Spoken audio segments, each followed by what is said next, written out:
सीधी सीधी बात बताओ, घुमाओ मत। घुमाओगे तो दिक्कत है, मेरे को समझ में नहीं आती। फिर मेरा लॉजिकल ब्रेन चलने लग जाता है, ये घुमा रहा है मुझे।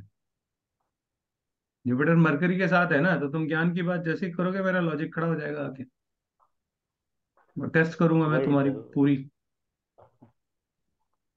ऐसे ही है ना बलराम? थोड़ा बताओ फीडबैक। ऐसे ऐसे ही है एक्चुअली। कैसा है, इससे पहले मैं वैदिक कर रहा था ना सर, वैदिक का 1 साल का एक्सपीरियंस है। तो उसमें हम्म। हर बार कुछ ना कुछ सीखता था और फिर वो अप्लाई करने के लिए कोशिश करता तो लगता नहीं था। तो मैं हम्म। खुद से ही रिसर्च करने लगा कि कहाँ से मुझे सही में नॉलेज मिले। फिर मुझे आपका वीडियो देखा मैंने। फिर कुछ जगह हम्म। पे मुझे, मैं जैसे जैसे देखने गया तो फिट होने लगा मुझे धीरे धीरे। तो मुझे लगा कि हाँ, ये जो प्रेडिक्शन है ये सही बैठ रहे। तो मुझे सर से बीएनएन करना चाहिए करके फिर मैंने वहां पे डिसाइड हो गया। हम्म। ये लॉजिक बैठाए बिना मानते नहीं ना। आप कुछ भी मानता है। पढ़ाओगे मैं सुन लूं, मान लूं। सब पढ़ा देखा, ऐसा। वो लॉजिक बैठता ही नहीं था। फिर मैं बोला ये तो कुछ अलग ही है। हाँ। और मेरे यहाँ जो पढ़ोगे उसमें पूरा पूरा लॉजिक देखेगा, ये पत्री में देख रहा है जीवन में ये होगा, होगा ही बस। होगा। जी नहीं जी। होने का कोई मतलब ही नहीं। वो बैठता ही और बैठता है। फेटोलॉजी, फेटोलॉजी से हमेशा बच के रहना। जो ज्योतिष में जो सबसे खतरनाक चीज है वो है फेटोलॉजी।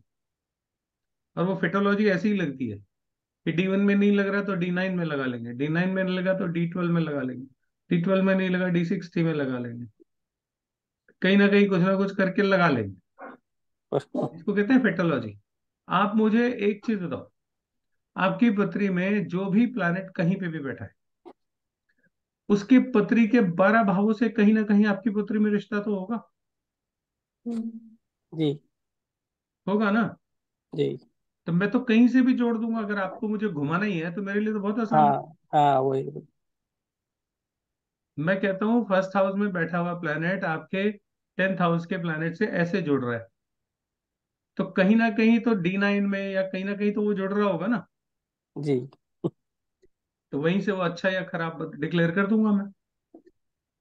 फिर दूसरी जगह जाओगे मैं दूसरा नया सूत्र बता दूंगा, क्योंकि मैं तो फिटोलॉजी पे चल रहा हूँ। जी। तो फिटोलॉजी नहीं लगानी।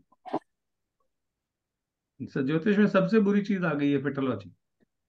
बस कस्टमर को घुमा दो, सामने वाले को जैसे भी घुमाओ, घुमा दो।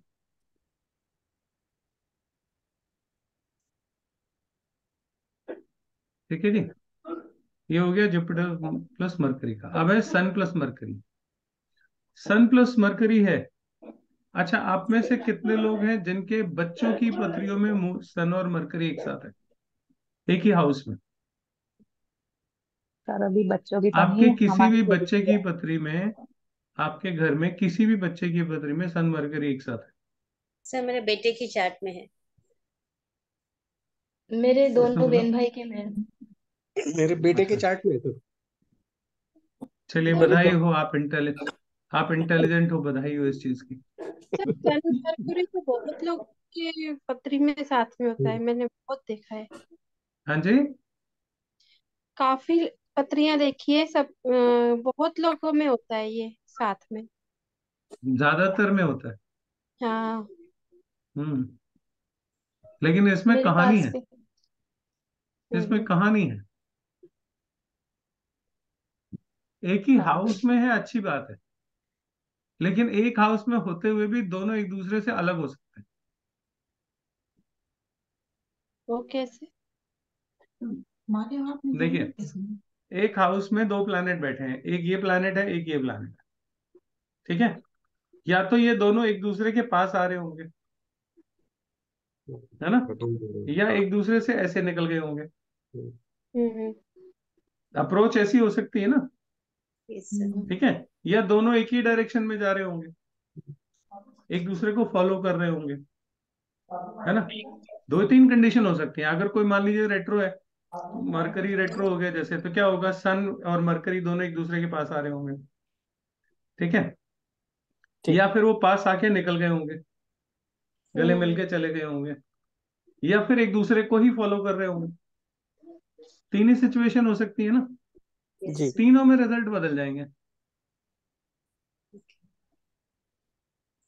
मरकरी सन को अप्रोच कर रहा है,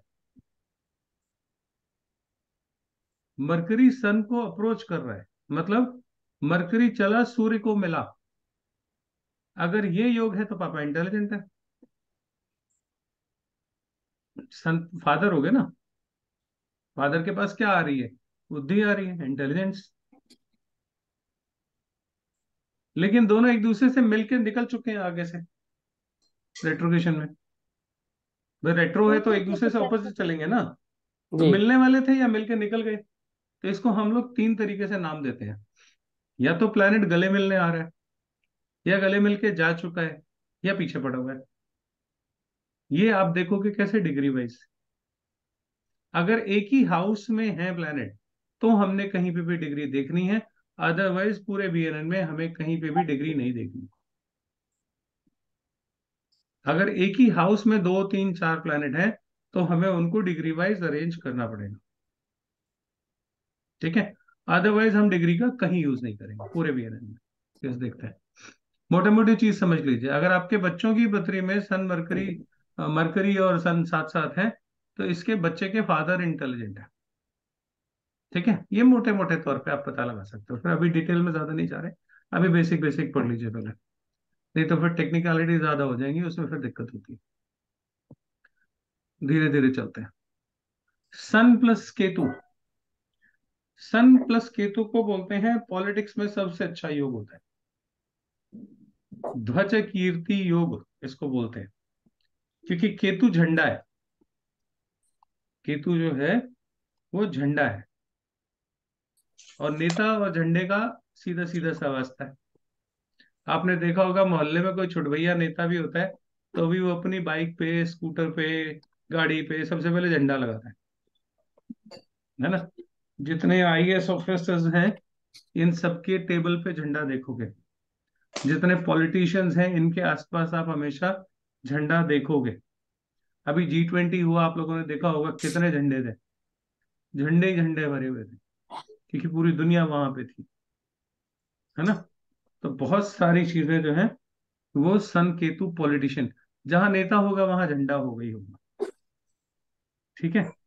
सन की पोजीशन, सन की पावर आपकी पृथ्वी में कैसी है, उससे पता लगेगा आप पॉलिटिकली किस पोस्ट पे पहुंचोगे, अगर आप पहुंचते हो तो।